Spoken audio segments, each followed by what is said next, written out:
Hello out there and welcome to Public Conscience. This is the anti-corruption program produced by the Progressive Impact Organization for Community Development, PRIMOG. PRIMOG is a civil society group with a mandate to promote good governance, participation and accountability in Nigeria. I am Adaobi Obiabumo and I'm with Esther Bassi. Welcome to the program. Note that we are streaming live on Facebook at Official PRIMOG. That is at Official PRIMOG, and PRIMOG is spelled PRIMORG. On Public Conscience on Radio, we seek to evolve a corruption-free society through the amplification of corruption stories reported by our partner media organizations and drawing citizens and government's attention for democratic actions against it. We also promote integrity by focusing on rare cases of the display of honesty by public and private individuals in the course of their normal activities. This program is supported by the MacArthur Foundation.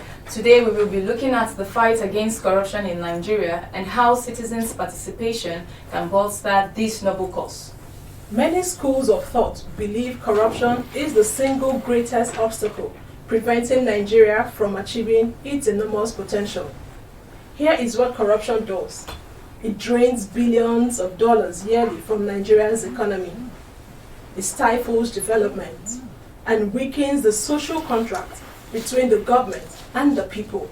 The scope and complexity of corruption in Nigeria are immense and can be identified in political, institutional sectors, citizens' behaviors, and so on. Interestingly, over the years, we have seen several measures and efforts put in place by the government to fight corruption in Nigeria. It is instructive to note that the success of anti-corruption war in other climes depends heavily on the participation of citizens to fight corruption, and Nigeria cannot be an exception. Absolutely. Our focus is on citizens' journalism in reporting corruption and what each and every one of us should be doing to participate in anti-corruption, accountability, and governance campaigns. Trust me, today's discussion will open your eyes to the much you can achieve as a citizen when you report any act of corruption near you. And for you out there, do you know you can use your mobile phone to draw government and citizens' attention to governance issues in your locality? We want you to share with us how you can participate in the fight against corruption as the program progresses. And how often do you take advantage of your mobile phone, social media, and other technological innovations to report wrongdoings? Be ready to join us through phones and text messages in the course of the conversation. The WhatsApp phone line to send your message is 0902 265 6167. That is 0902 265 6167. Please indicate your name and your location when sending your message. This is for messages only. Please begin to send your messages as soon as possible to 0902 265 6167. That is 0902 265 6167. The numbers to call will be given shortly. Bolstering citizens' engagement in Nigeria to combat corruption or demand for good governance cannot be overemphasized, especially in an age of technology where individuals continue to use their mobile phones to film acts of corruption every now and then. It is still fresh in our minds how a man shared a video of a road under construction at Igara in Akoko Edo local government area of Edo State, where inferior materials were used. The video sparked a lot of reaction back then in the month of May this year. Also, the Kogi State Police Command arrested 4 of its personnel who were seen in a trending video extorting and assaulting travelers in a location in the state just last month. And just a few days ago, the Lagos State government was forced to react to the recent viral video of primary school children singing the national anthem inside muddy waters in school premises. Joining us to look at how to encourage citizens' participation in corruption reporting in Nigeria is the head of Mission, Leadership and Accountability Initiative Nigeria, Nwazuluahu Shield. You're welcome to the program. Thank you very much. We also have a social media influencer, Mark Amaza. You're welcome to the program. Thank you very much. We'll start today's conversation first with Nwazuluahu Shield. So what do you make of citizens' participation in the fight against corruption and the demand for good governance over the years? Can we say we have achieved much? Well, not necessarily much, but we have left where we used to be, where citizens were nonchalant about partnering with government to enthrone good governance and expose corruption. But I wouldn't say we are in an ideal, or we are at an ideal place.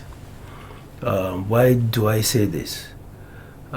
Sincerity on the part of the authorities actually either encourages or discourages citizens' participation. Why do I say this? If I see that your fight against corruption is only aimed maybe at a certain group or a certain set of people or a certain political party, or if it is not altruistic, if it is not noble, if it is not something that is beyond partisanship, a lot of people will be discouraged from helping government to solve the issue of corruption in the system. And that's been the challenge we've had in the past 6 years. We've had government go all out, full throttle, to want to unearth a lot of atrocities that were committed in the past. And then, you know, when they first started, the enthusiasm, people were excited to be part of it. Everybody, there was something called the whistleblower program. People were excited to be part of it. And then along the line, after a year, 2 years, 3 years, you just notice that all their fight against corruption is moving towards one side. You understand? So it dampened people's spirit. Are you saying the government is not sincere enough? Enough, yes. That enough is actually the relative word. I want to see a government that doesn't care if you're a member of APC or PDP or ABGA or YPP. A government that doesn't care if you're Babashilawa. They doesn't care if you're close to the president, if you're related to the first lady. That doesn't care who you are. A government that sees corruption as corruption. Not that this is our corruption and this is their corruption. In as much as we continue with that mindset of, we will fight our own. When PDP come, let them come and fight their own. When ABGA come, no, that is not how to fight corruption. And it hurts us. You said something in your opening remark that billions are lost yearly to this evil act.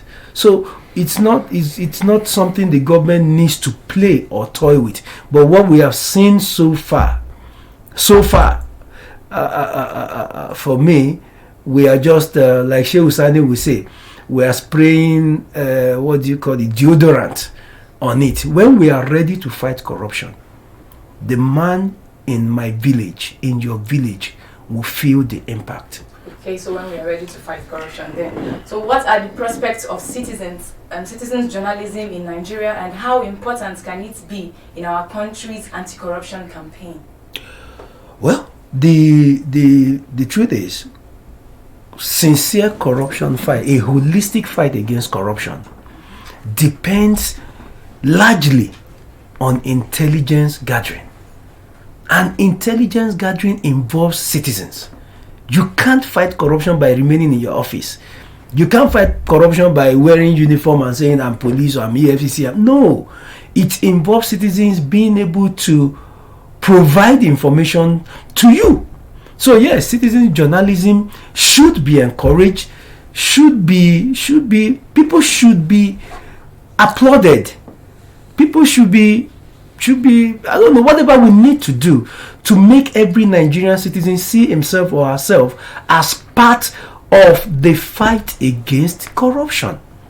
But if it is the one that, the way it is today, and I'll say what is actually out there, okay? The way it is today, we believe that the corruption that this government is fighting is for them to remain in power. And I have to speak the mind of millions of Nigerians. So do you think citizens are involved in this fight against corruption? I'll give you an example. There's a civil society group known as something Nigerian, headed by the Adeyanju, right? They wrote a petition against a big man in the APC over 1 year now. Nothing has been done about it. There's one of my followers on Twitter who used to be the MD of Alpha Beta in Lagos. He wrote a petition, detailed petition, against someone in Lagos who is a member of the APC for years. In fact, he was sacked from his job. That is not how to fight corruption. Even if you want to exonerate the person, show good intention. Show people that you know what you're doing for over a year. So the government is selective in the fight against corruption. They are not just selective, they are actually rubbing it on our face. They are rubbing it on our face that, okay, you can do whatever you want to do. We will fight. I've discussed with a lot of the party, the APC chieftains, a lot of their leaders, and what they tell me is, let's fight our own within these 8 years. When another party comes, they will come and fight. There is no APC corruption and PDP corruption. It is corruption against Nigeria. It is corruption against the ordinary man on the street. It's corruption against the man who cannot go to school because the money meant to build school facilities have been embezzled. It's corruption against the man who died on the road because who was supposed to construct the road has embezzled the money. It is not corruption against APC or PDP. No. The consequences of corruption affect everybody. You go to look at the school we saw, the one you just reported about. Innocent little children, and the idea they will have of their Nigeria is that they were inside murky waters singing the national anthem. Someone might have been contracted to build that school.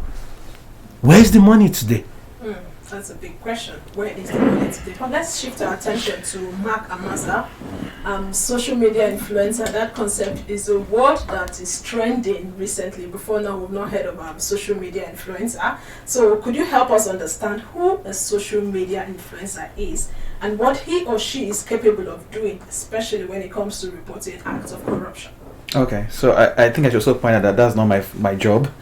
It's just something that comes by the way from maybe being active on social media, social platforms like Twitter and Facebook especially, when you now begin to have a voice and you realize people pay attention to the things you say and you're able to influence in that word.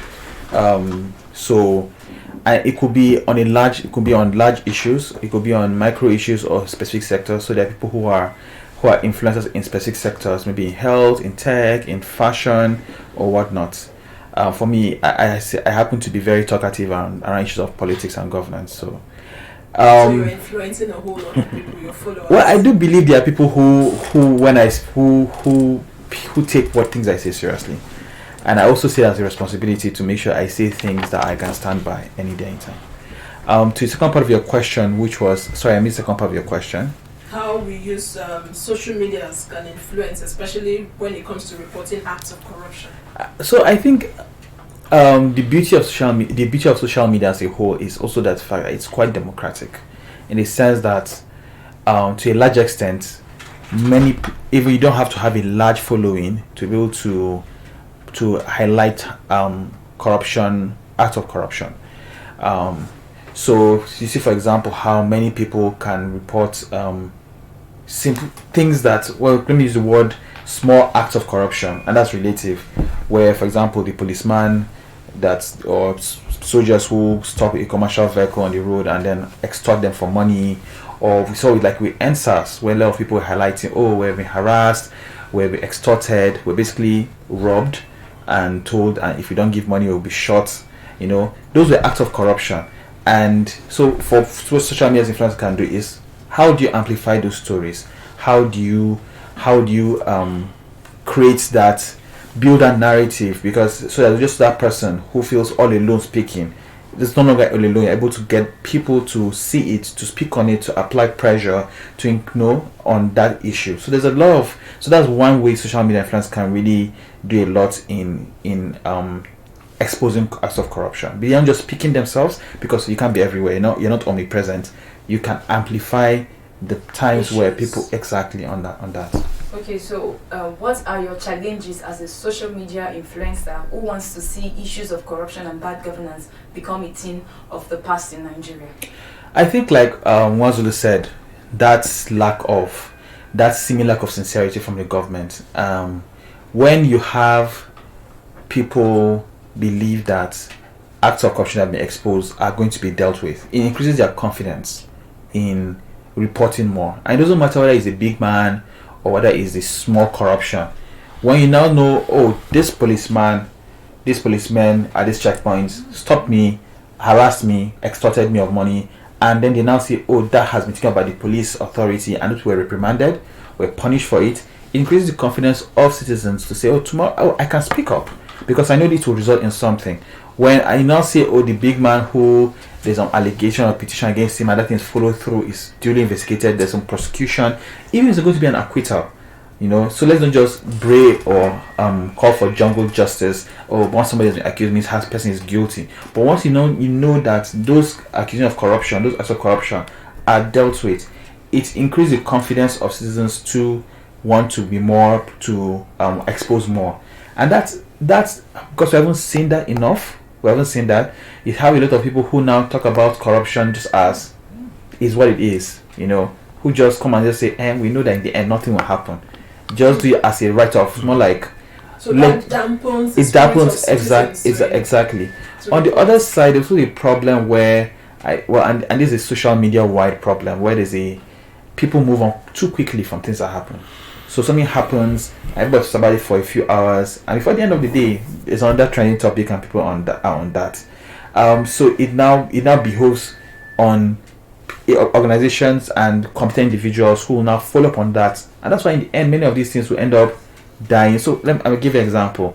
The popular story of snake swallowed money in the jam office in Makurdi. That case I've not heard about the case in a long while. There's so many reactions when it exactly. Today is now just used as it almost like an urban legend. Oh, snake swallowed money, and the case itself that was about that is no longer in the news. It's no longer being heard about. So we can't do that every single person will follow every single act of corruption. That we need to also have citizens organizations that will be more competent to say, okay, we're going to follow up on this matter. This happened, and that's why, for example, NSA, which is a result of corruption. What happened with NSA beyond just the police brutality, because it's a result of corruption. Why it was a shocker to many people was because what happened to the Nigerians that usually move on, but because they have been moving on for so long, it now became we can't move on any longer. We have to now make sure that things change. We have also had good reports from the police with the incident that happened in Kogi, where some police officers harassed some travelers. We've had reports from the police, but the response we got from the police, is it enough? So I don't know the details of that response. I know there was talk about an orderly room trial. I don't know if it happened.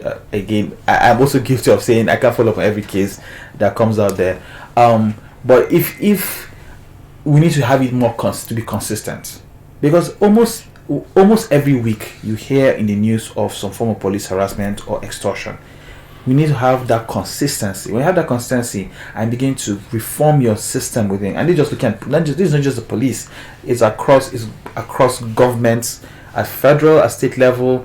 If you begin to have that consistency in dealing with those issues, it now leads to that increase in confidence among citizens to say, oh yes, I know if I speak up, this will result in something positive. I'll get some form of restitution, get some form of justice. I'll know that tomorrow that person will not do the same to another person. Justice, and we're hardly saying that injustice to one is injustice to all. Yeah. Well, we want to involve the listener out there because the conversation affects everybody. We're talking about citizen journalism, how citizens can participate in the fight against corruption. Please follow us on all our social media platforms at Official Primorg, and Primorg is spelled PRIMORG.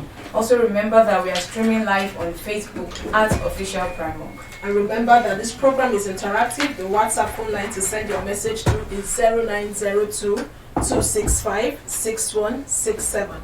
That is 0902 265 6167.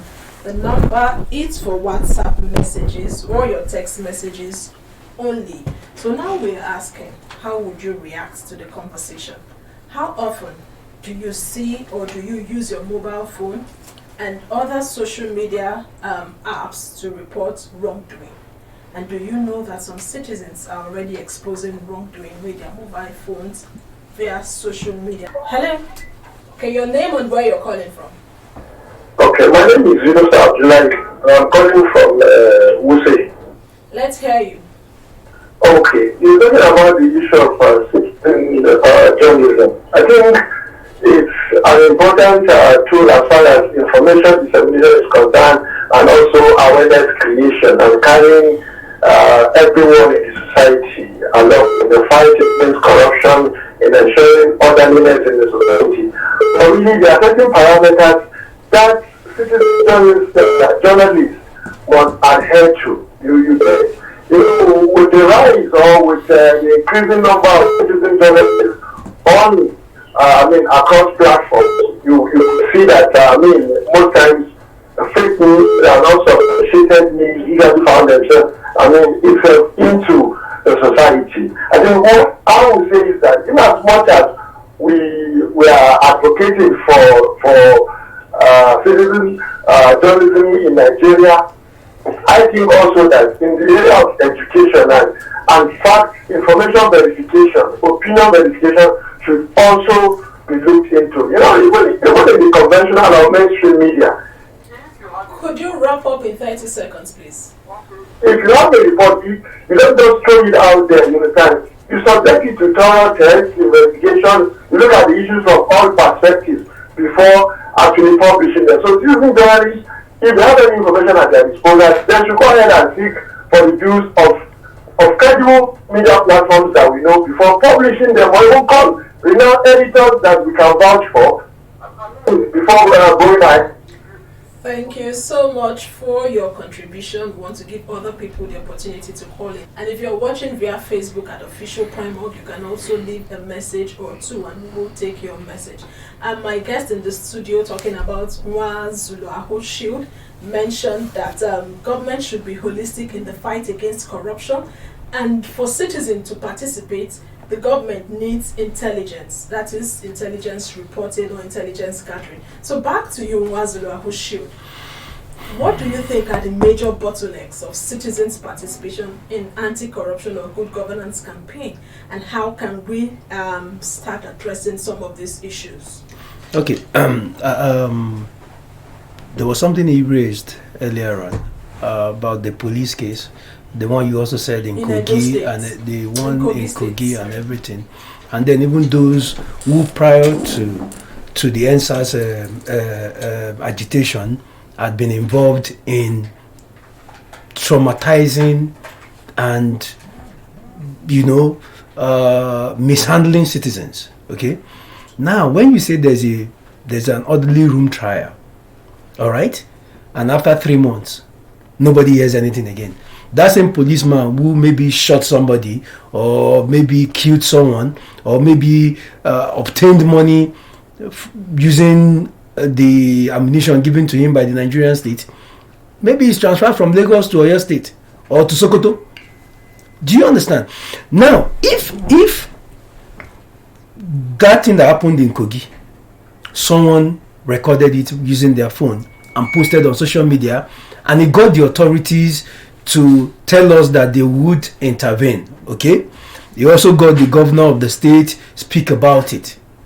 How to go about it is to make every step of the process open to the public. We want to see the policeman who actually misbehaved on the highway. We want to publicly see him being punished. That way, if I see him at a Lugbe police station or in Gariki here, were you not the one that was punished? Have you not been removed as a policeman? Do you understand? But the secrecy. There's a policeman called Nwafo. He was a member of the Special Anti-Robbery Squad, James Nwafo, in Anambra State. Now, during the NSAS, before the NSAS, we had a protest at the US Embassy on October 1st last year, okay, calling the attention of the world to some of the atrocities that were going on in the country. Now, a lot of people from Anambra reached out to me, some from Enugu, in fact, 2 or 3 from Enugu, that their family members were actually detained at the SAS in Okuzo, led by this James Nwafo. And why is he today? God bless you. These are the things that discourage citizen participation in fighting corruption. This James Nwafo is not a spirit. In fact, his son was traced abroad, schooling abroad. People did petition to the school that they should not accept him and everything. But if the government was sincere, even if he is innocent, I will not sit here in judgment over him. Okay? If you say he killed your brother, let the court decide. But when the state, and I mean the government, both at the state and the federal level, refuse to prosecute such a person, such a character, you are killing the zeal of citizens. See, what I have heard about that James Nwafo, what I have heard about him, there is no reason for him not to be in court, answering for his acts, all the actions, everything he did as SARS commander. He should be answering for them. But today, because they claim he works for politicians and everything, he is above. These are the things that should not happen. Is there a formal report? There are, of course. If you look at the sitting of the NSAS panel in Oka, in the Anambra, his name came up severally. Okay, but he is nowhere to be found. Now, when you have a situation where anybody can afford, okay, look at our brother Abakari. Okay, our brother Abakari, the former head of IGP monitoring team. The FBI got a court, a court order for his repatriation to the US, involvement in some crime and everything, and we are sitting on it. As a government, as a people, as a nation, we should have a moral, the minimum standard, which is that if you default, if you like, be a governor's wife. Why is Cuomo no longer the governor of why is he out? Because there is a minimum standard that the US nation cannot come below. And do you think we're lacking? We don't have. That is why, with everything that happened during the NSAS, with all the national uproar, in fact, with the global uproar against certain police actions, my dear sister, as at today, go online, you will still find people who will tell you that, oh, yesterday police arrested me at Alakbere. Day before yesterday, I was arrested, 200,000 naira was collected from me. And listen, when we are talking about corruption, I think we are limiting this to just the police. No, it's not just the police. Okay. Because it's in our system. You're coming in from maybe the UK or the US, you get to the airport, corruption begins to laugh at you. Like, you come into the country, and this is you. In fact, what happened, this is you who has been behaving yourself, maybe at Itro or somewhere. You have been comporting yourself, queuing up, doing everything. Immediately you land in Nigeria, corruption gives you a handshake. So you feel there's no need for you to queue. There is no need for you to behave like a rational human being. The whole system is enmeshed. We need a leader that his body language will tell the man in Sokoto, the man in Anambra, the man in Lagos, that if you dip your hand in the national till, you're going in for it. We need a leader. Okay, we have a message or messages via Facebook. Esther, let's have the messages. The first message from Maxwell Kumoye.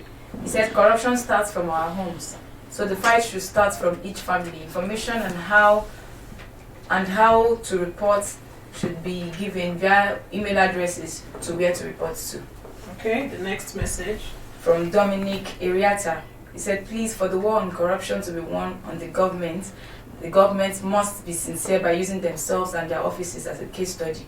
Secondly, chieftaincy title should be given to those who merited it.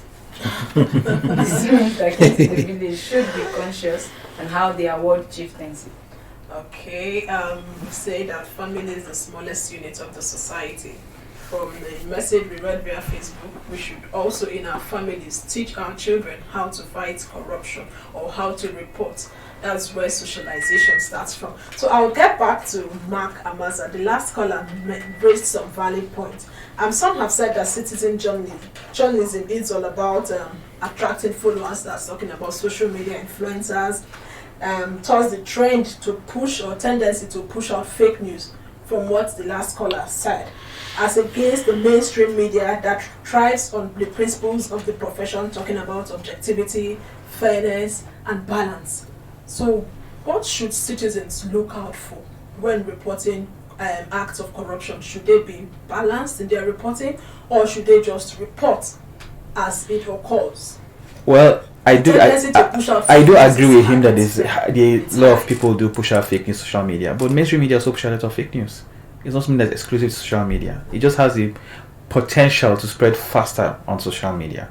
And of course, yes, citizen journalists or citizens should verify the information they are putting out, not just put out anything because in that spur of the moment, that rush, that excitement, to be as much as possible be factual in what you put out, so that you know that is one.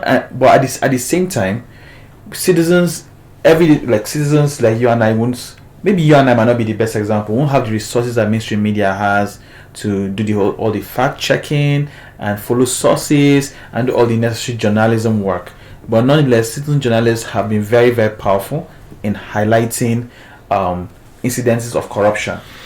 Whether it's from in every aspect, you talk about, you mentioned, like, for example, when you come from the airport, you have immigration officers or people at the airport asking you for bribes or for something for the weekend, and people talk about those things. Those things, they highlight them. It's they play a very, very crucial role in highlighting the things that are happening on what seems to be on an individual scale but amounts to a lot when you combine all the different incidences together. So yes, of course, we'll always encourage that citizens should make sure they're putting out the right facts.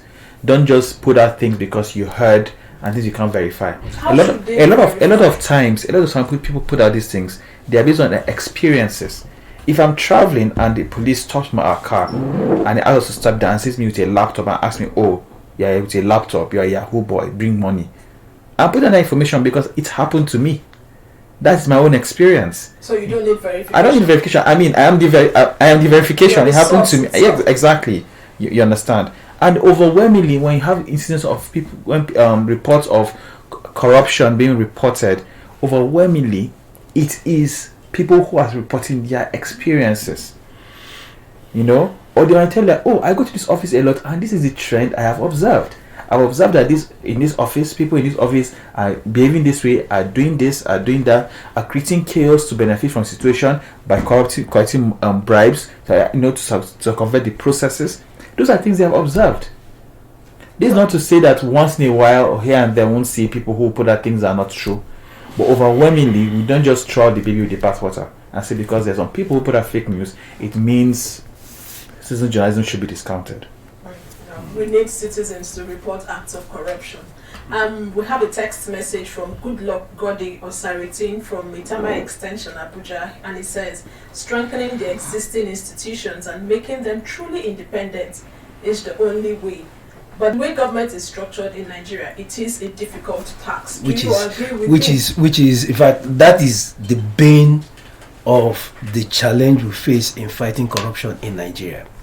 There is something people didn't notice, which was one of the reasons Magu was removed. Okay, the Attorney General's office sought to have the EFCC report directly to it, and I think the act establishing the EFCC says something about that. But when you have your anti-corruption agency reporting to a politician, it's a problem. Do you understand what I'm saying?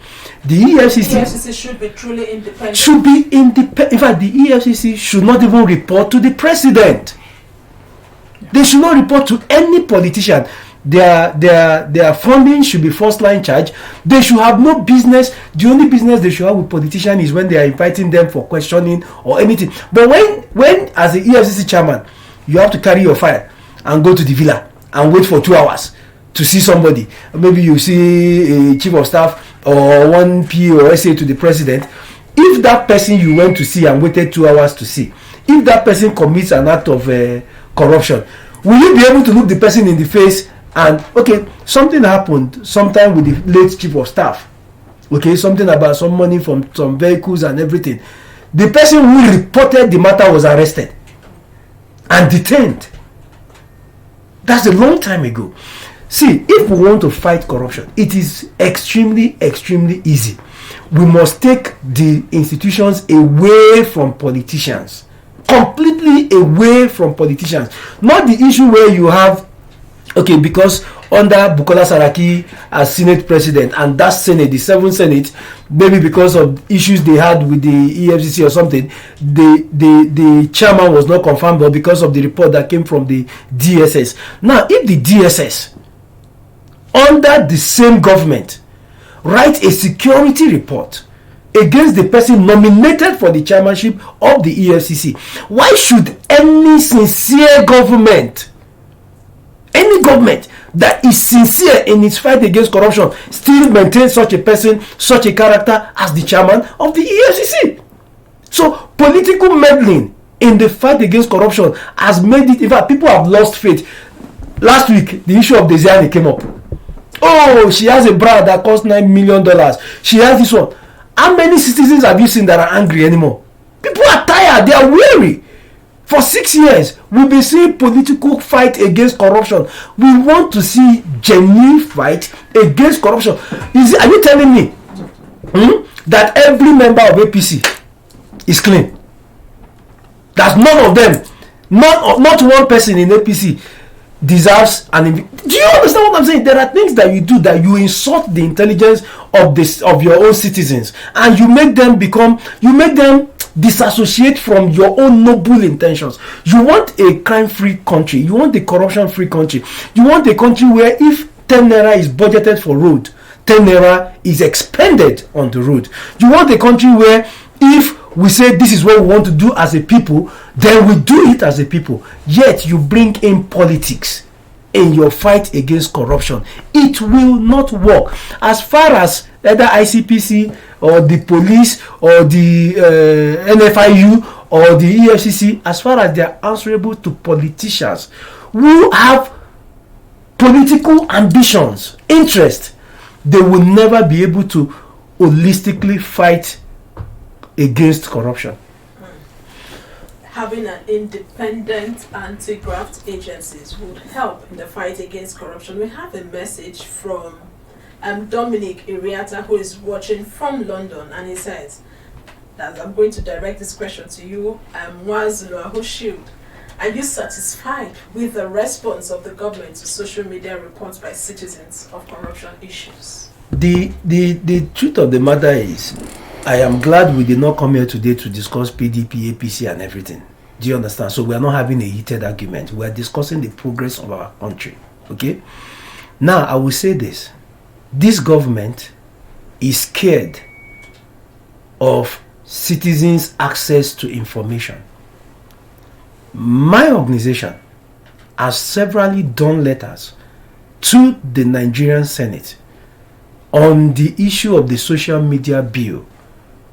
Why there's social media bill, there's the government since 2015 that they came on board, especially since 2019 under this present regime, they have done everything to shut down social media.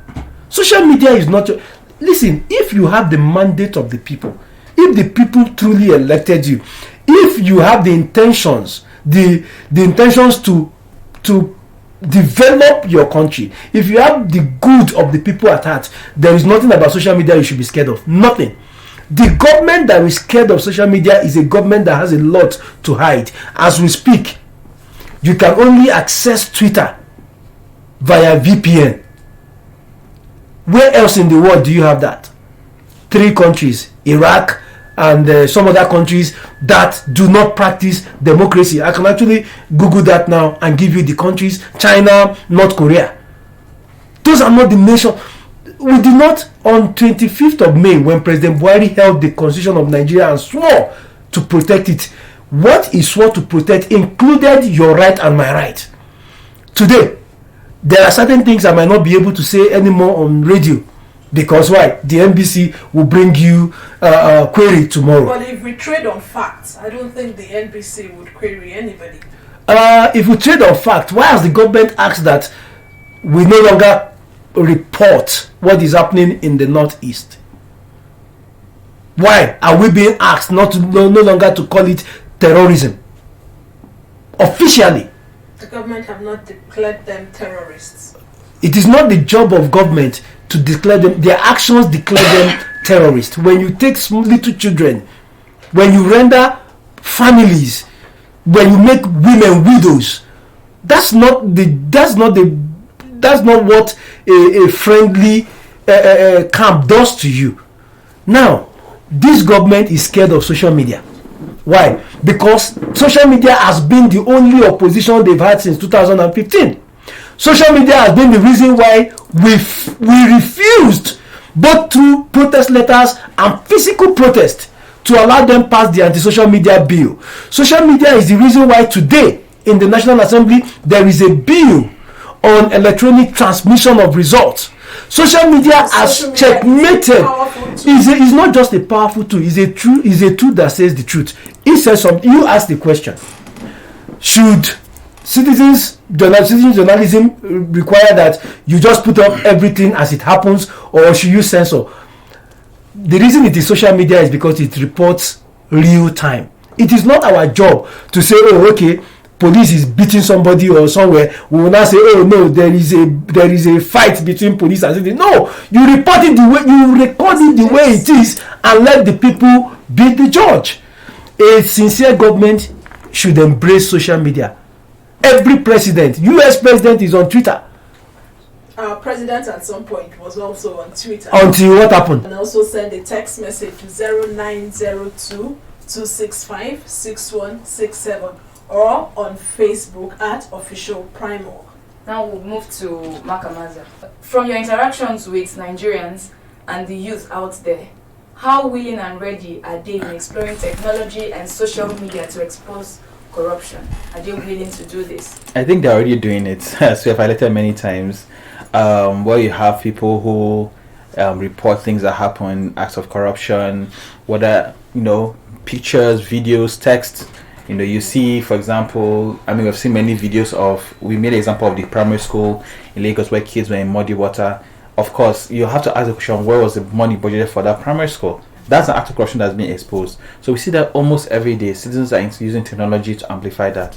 And again, with social media, like I said earlier, it's quite democratic in the sense that there are no gatekeepers. It's not like if I would set up a radio station, for example, I have to go and meet NBC for a license and give me frequency and have to spend money to set up stations and all of that. But with social media, all I have is my phone and data. Even with 100 naira data, I can be able to put out things that are happening out there. So citizens are interacting with it a lot more. I think what should be done is our anti-corruption agencies or organizations that are serious about fighting corruption should find ways to incorporate more technology into that. So, it would be nice to know if, for example, I've seen, like, for example, the police tried having a CRU, a citizens response unit, complaint response unit. What's the name of the I can't remember, police CRU on social media, so that people can report more like policing the police. This is what the officers are doing. I should take action. These are ways you can incorporate technology to make it easier for you, people to report things that are happening and for you to take action. But yeah, citizens are not just willing; they are also shown they are already doing it. Citizens are already doing that. Thank you so much for that. So we'll move to Mwazulu, who should. How can the government now encourage citizens to report corruption? He did say that the police has created a unit or using social media for citizens to report acts of corruption. So what more can the government do to encourage citizens to report acts of corruption? Oh, well, there used to be. What would you say to the president? Well, there used to be a reward system, even though I found that not so noble. Okay, there used to be a reward system of the whistleblower program. All right, but I think people want to see what the damage corruption has done to their lives.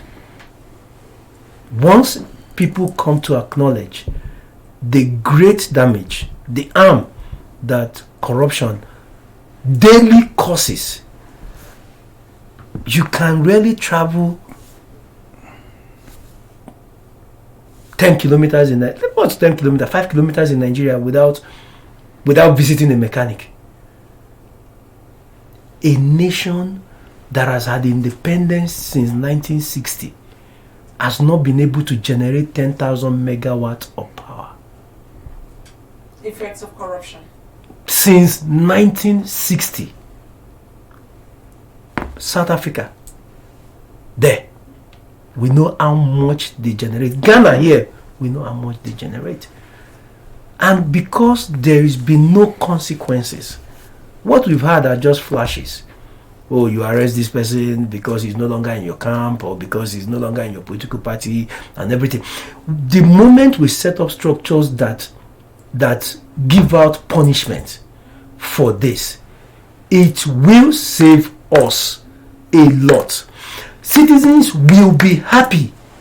In the US, people call 911 when there's an issue, and immediately they are responded to, irrespective of whether they are Igbo or Hausa or Fulani or Nupe, irrespective of whether they are PDP, or whether they are even politicians. There is a nation beyond politics. In Nigeria, we have not been able to divulge those two. So what we encourage the government to do, is to show sincerity. That is the only way citizens will buy into their anti-corruption fight. Sincerity. Sincerity of purpose. Let's have the last word from you. What would be your charge to the president? I'll not just to the president, but to the entire government. And I'll say, if you're really serious about fighting corruption, you'll find ways to incorporate more of citizens' voices in that regard.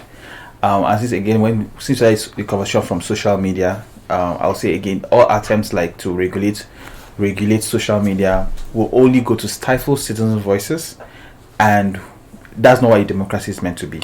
As we have seen many times, I mean, we saw how citizens, for example, social media practically solved the crime of the murder of a young girl some months ago, practically using social media to trace who was responsible, and the police took it up from there. That's the power of social media. People say social media is for fake news a lot, but social media is also has a lot of people who fact check. If I go out there today and see something that is false, I'll be fact checked on the spot. This is not to say there isn't. In some ways it's quite self-regulatory. Even in countries where there's some form of regulation for social media, it targets platforms, not trying to stifle citizens, and it's very specific, not vague.